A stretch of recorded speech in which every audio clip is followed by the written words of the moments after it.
4.5 years after the June 2016 referendum, Brexit was supposed to be finally done on New Year's Eve.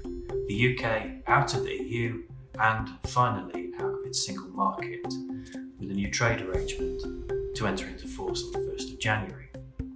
But for those expecting an easy ride, it hasn't turned out quite like that.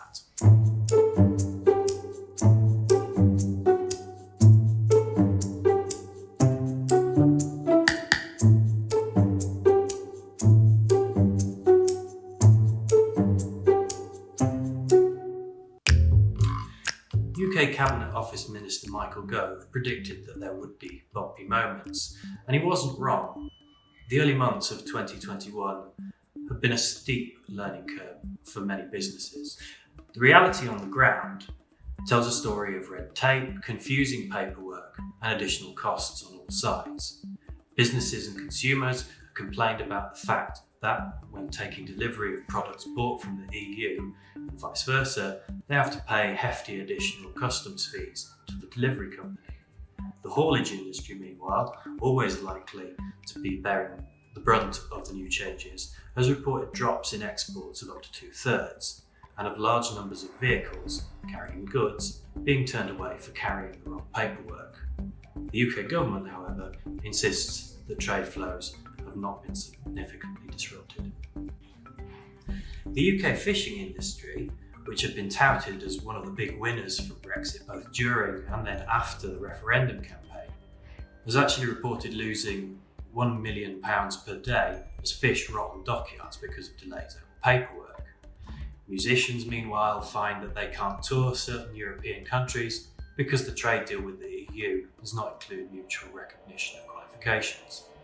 And so the result has been disruption to supermarket supply chains, leading to empty shelves, reluctance from some British exporters to send goods across the Irish Sea, and hundreds of businesses worrying that they face long-term losses. And all this disruption is happening while grace periods, temporary relaxations on new checks and declarations, are still in place for a range of products. Under the original agreement between the UK and Brussels, the first of these are due to expire at the end of March. For its part, the EU executive has reported concerns that border control posts and entry posts are not yet fully operational, and that few or limited checks are being conducted. Of course, many of these teething problems are likely to be only temporary. Disruption was inevitable for a trade deal that was finalised on Christmas Eve and then implemented only a week later. Most, if not all businesses, will in time adjust to the new requirements. But even so, the new VAT regulations and customs procedures will likely impose permanent costs on EU-UK trade that will have to be borne by businesses and consumers. Equally important is what happens with the sectors that are not covered by the trade deal. And here there are actually some promising signs. Financial services and cross-border data transfers were not covered by the trade deal. However, last Friday, the European Commission published its draft data adequacy decision that will ensure that the free flow of data can continue between the EU and the UK. On financial services, meanwhile, officials have promised to agree on a joint memorandum of understanding by the end of March, and that MOU is likely to cover mutual recognition of professional qualifications and equivalence agreements covering some sectors. For its part, the Portuguese EU presidency has called on the EU to open talks with London on a defence cooperation treaty. But it has to be said that the difficulties and missteps of the last 6 weeks have not been solely on the UK side.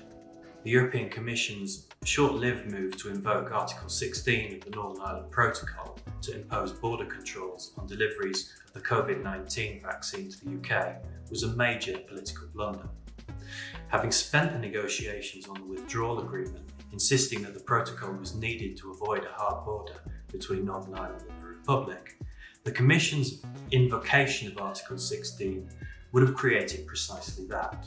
That in turn has given long-time opponents of the protocol a fresh opportunity to campaign for changes to it or to scrap it. Northern Ireland's unionist parties have united to support a campaign to scrap the protocol. For the moment, UK ministers say that the protocol can be made to work, but they are still likely to push further concessions in the coming weeks.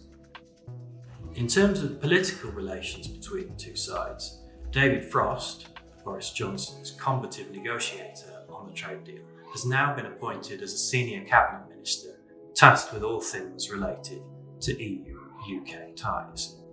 Having repeatedly riled his EU counterpart Michel Barnier by, among other things, repeatedly referring to the EU as, quote, your organisation, Frost's appointment hardly suggests that the Johnson government is going to suddenly take a more ameliorative approach to its dealings with the Commission. We all know that when an aeroplane takes off, that's the point where you sometimes get an increased level of turbulence. That's what Michael Gove told UK lawmakers earlier this month. He added that eventually you reach a cruising altitude and the crew tell you that you can take your seatbelt off and enjoy gin and tonic and some peanuts. The plethora of delays and extension requests over the last 2 months rather suggests that very little has changed and that the turbulence that we've gotten so used to over the last 4.5 years is going to be with us for a while yet. After all, as the last 4.5 years have shown us, Brexit is a process rather than an event. So don't rush just yet for the peanuts and the gin.